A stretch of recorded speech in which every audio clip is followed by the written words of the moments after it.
Tidak menguntungkan sebenarnya kalau polisi lewat PS Bayangkara ikut bermain di sepak bola nasional. Seharusnya mereka tidak ada di sana sehingga mereka bisa secara murni mengawal, mengawasi dan melakukan penegakan hukum.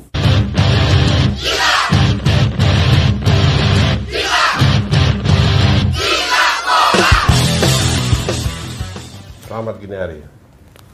Kebetulan gue kedatangan Presidium Indonesian Police Watch Neta Espane.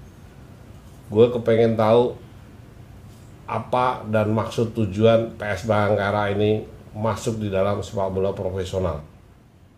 Sejak polisi masuk di sepak bola nasional, ketika Bayangkara FC, entah itu klub dari mana, membeli klub abal-abal, dulunya Persibaya KW2, sehingga sepak bola nasional jadi rancu ketika polisi dan TNI itu harusnya mengawal dan mengayomi masyarakat. Sekarang ini dia masuk di dalam sepak bola itu sendiri. Nah, itu pengaruhnya besar nggak terhadap sepak bola nasional prestasinya, ataupun juga terhadap pembinaan maupun politik sepak bola itu sendiri gitu loh. Ya, sejak awal sebenarnya Indonesia Police Watch tidak setuju kalau polisi mempunyai klub yang ikut dalam kompetisi di PSSI ya. Kenapa? Karena polisi itu harusnya melakukan penegakan hukum, mengawasi, kemudian mengamankan event sepak bola. Kalau dia sekarang ikut bermain juga di sepak bola kan menjadi rancu. Batasan dia sebagai penegak hukum, sebagai pengawal, pengawas, menjadi konflik kepentingan karena dia ikut bermain, gitu ya. Itu sehingga sangat tidak menguntungkan sebenarnya kalau polisi lewat PS Bayangkara ikut bermain di sepak bola nasional. Seharusnya mereka tidak ada di sana sehingga mereka bisa secara murni mengawal, mengawasi dan melakukan penegakan hukum. Bayangkara itu kan bagian dari klub profesional. Tetapi sampai hari ini mereka tidak pernah berpikir profesional, berbisnis, cari untung. Sementara polisi lembaganya nggak boleh cari untung, tetapi klub sepak bolanya juga nggak cari untung, padahal dia masuk dalam wadah profesional. Itu gimana ini? Ya, jadi disitulah kontradiksinya. Polisi itu sebagai pelayan pengayom masyarakat itu sudah dibiayai oleh negara sehingga dia tidak boleh komersial. Tapi ketika dia terjun ke sepak bola, ya jadi pertanyaan, anggarannya dari mana? Mereka tidak pernah transparan memaparkan anggaran dari mana. Apakah mereka menggunakan anggaran Polri? Kalau mereka menggunakan anggaran Polri, itu kesalahan besar. Karena anggaran Polri itu untuk melayani masyarakat dalam hal keamanan, bukan untuk sepak bola. Nah, jadi kita berharap sudah waktunya juga Kapolri dan PS Bayangkara menjelaskan dari mana mereka dapat anggaran ini. Gitu ya, untuk membiayai Bayangkara. Biayanya tidak sedikit, besar sekali itu, besar sekali.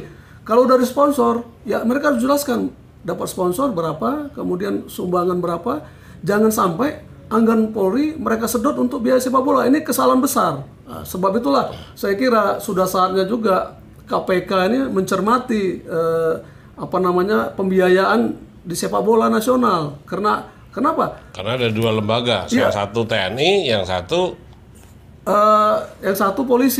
Ya, karena ada institusi negara, ada institusi pemerintah yang terlibat di sana. Sudah saatnya KPK turun untuk menyelidiki tentang anggaran mereka. Jangan-jangan ya ada penyalahgunaan anggaran, ada potensi korupsi, ada potensi gratifikasi di sana untuk biaya sepak bola, gitu ya. Ini disinilah saya kira Polri harus hati-hati ikut-ikut bermain di sepak bola dengan PS Bayangkara.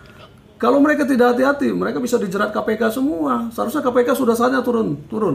Kira-kira berani nggak KPK jerat polisi? Karena dalam sejarah sejak berdirinya KPK, ya kan, 2002, ketika dia bentrokan dengan polisi atau bentrokan dengan kejaksaan, selalu KPK yang kalah. Ya, sebenarnya kalau kita lihat sejarah panjang KPK, ada beberapa, sedikitnya ada 2 jenderal polisi ya, bahkan jenderal bintang 2, jenderal bintang 4 yang pernah ditangkap KPK dalam kasus dugaan korupsi. Nah, ini sebenarnya modal awal KPK bahwa sesungguhnya mereka berani untuk membersihkan Polri dari jenderal-jenderal polisi yang korup. Kapolri harus menjelaskan dari mana dana Bayangkara. Sampai sekarang kan tidak pernah dijelaskan. Itu tidak sedikit gitu anggarannya. Kalau mereka gunakan anggaran kepolisian ini kesalahan besar. Nah, kita berharap sudahlah polisi cukup menjadi pelayan, pengayom, pelindung masyarakat dan penegakan hukum. Mereka core-nya kan keamanan. Sudah cukup di situ, jangan ikut cawe-cawe di sepak bola.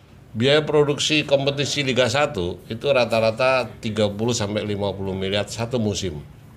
Nah, maksud Neta tadi, apakah itu yang harus dipertanyakan bahwa dari mana uang segitu? Katakan berapa sih dapat sponsor? Antara 5-10, sisanya dari mana? Ya. Itu yang ya, berapapun biaya Bayangkara, PS Bayangkara untuk ikut dalam kompetisi PSSI ini, kompetisi sepak bola nasional, itu harus dijelaskan secara transparan. Berapa mereka mendapat sponsor, berapa sumbangan pengusaha misalnya, kemudian berapa yang lain-lain lah gitu ya. Yang jelas mereka tidak boleh menggunakan anggaran kepolisian, karena kalau mereka menggunakan anggaran kepolisian ini penyalahgunaan anggaran dan itu harus disidik KPK dan ditangkap penanggung jawabnya dan dijebloskan ke Sukamiskin. Nah, tapi kalau sumbangan bisa saja, sponsor bisa saja. Nah, itulah yang harus dijelaskan oleh Kapolri. Kapolri harus transparan dalam hal PS Bayangkara. Nah, ini yang nggak pernah terjadi. Mereka enak-enakan aja, nyantai, main bola apa segala macam di tengah isu mafia, isu suap segala macam. Ada satgas yang nggak berfungsi. Kemudian mereka seolah-olah menikmati semuanya. Padahal yang dibutuhkan di sini adalah transparansi. Jangan sampai uang hasil korupsi, kemudian gratifikasi untuk membiayai PS Bayangkara. Oke, kalau gitu terima kasih sekali dapat informasi yang akurat dan mudah-mudahan Bapak Kapolri juga legowo. Iya, saya kira harus transparan. Kapolri harus transparan menjelaskan. Jadi dalam wawancara ini kita berharap Kapolri kan selalu mengatakan bahwa polisi itu promoter, profesional, modern dan terpercaya. Terpercaya, dia harus berani menjelaskan ini secara transparan gitu. Saya kira itu. Terima kasih Pak Neta. Siap. Salam Cocomeo Channel.